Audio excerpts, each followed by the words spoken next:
I'm here with Andre Ernst of Allesbeste Nurseries, and what he's done is he's taken some Hass seedlings and he's got a test plot here, and with time there are natural mutations, right, and they change. And this is one of his selections. What's this called? F2. F2. It's got a very robust tree just behind me here, and it's got several attributes both from a production perspective and from a market perspective that could be interesting, particularly the fruit load. I'm not sure if it's going to be so visible here on the shot, but you can see there, very good fruit load. But the purpose of this video is for Andre to tell us a little bit about how to determine whether an avocado has good flesh. It's not something that most of us can see with the blind eye, but he's about to walk us through, so tell us. It's easy to say you found the ideal tree with all the attributes, but it, in the end, must make it in the marketplace because all is in the fruit. So that is what you're going to sell. Therefore, the fruit need to have certain characteristics. So if you cut the fruit open, one of the first things that you want to eat is flesh. So therefore, you do not want a large stone. So a small stone is important. A thick skin is also important, at least 1 millimeter in thickness, 1.5 millimeters. That is basically to protect the flesh. It protects the fruit against fungal infection while on the tree, and it also protects it against rough handling, any bruising, whatever. You need the flesh. Now if you look at the flesh itself, that is the edible part.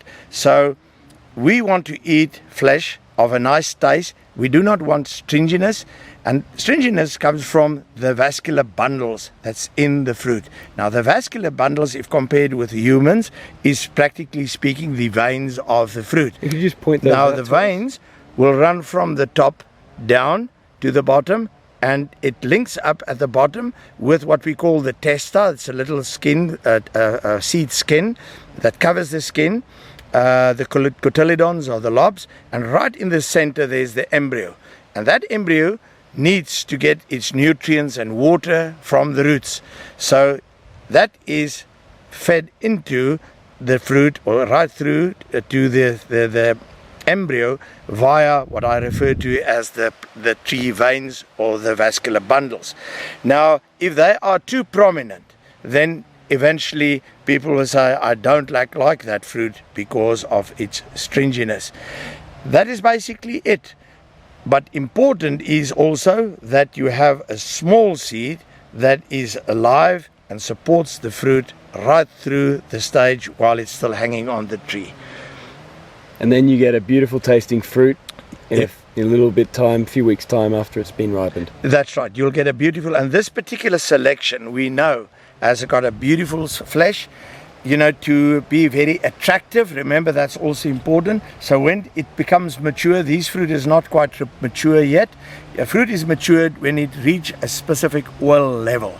The ideal oil level, as you know, avocados are very oily. So the ideal oil level for taste would be around 10% plus. So then it kicks in. On dry matter, that would be, it's different with different cultivars, but it's around 22-23% dry matter of the fruit. Then it becomes tasty. Obviously it needs to be attractive because we all buy with our eyes. So you want the flesh nice and yellow. The green rind is so typical of avocados, and on appearance after you've scooped it out of the skin, it's such a beauty in a plate with this green-yellow combination, and that is important. Again, there must be enough flesh. Fruit size is also very important. Like with this, the fruit size is actually just where you want it. Presently in the marketplace, remember, returns for your grower is important. Presently the returns for the grower is best. The best selling prices for avocados is between what we refer to as account 20 up to account 22. So that is more or less from a 400 gram fruit up to just slightly smaller than a 200 gram fruit. Around about a 180 gram fruit, that's more or less where the cutoff is in the marketplace. And in conclusion, when are you planning on starting commercial trials for this, semi-commercial trials? The route to go now with this is, yes, under code, you will continue to go under code with this variety. If you want to protect this cultivar, what you do is you start doing semi-commercial trials. Now this, as you see here, is what we refer to as a phenotype 2 block. So phenotype 1 would be, if you go through seed, you plant the seed, you select, you graft that onto your top work that on stumps, then you evaluate further under phenotype 2, and then the next phase would be phenotype 3, which we refer to as semi-commercial. So when you go semi-commercial, you plant at least a hectare, so you could have a commercial quantity of fruit. Then obviously you must have good relationships. The breeder need to have good relationship with the trade. Then under code you give it to the trade, but you never sell it.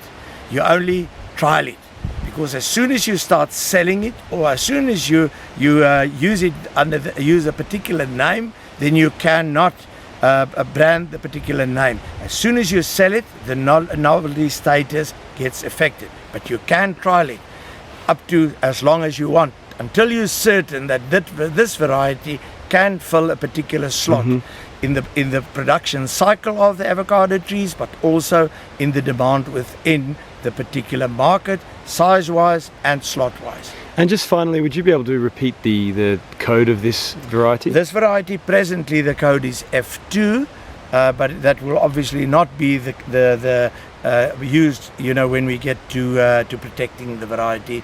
This is only for trialing, and therefore we need to protect the novelty status of any selection right to the end, that we got to the point that we know we can commercialize it. All right, well thanks very much, and I hope this F2, or whatever it ends up being called, goes well on the market. Thank you.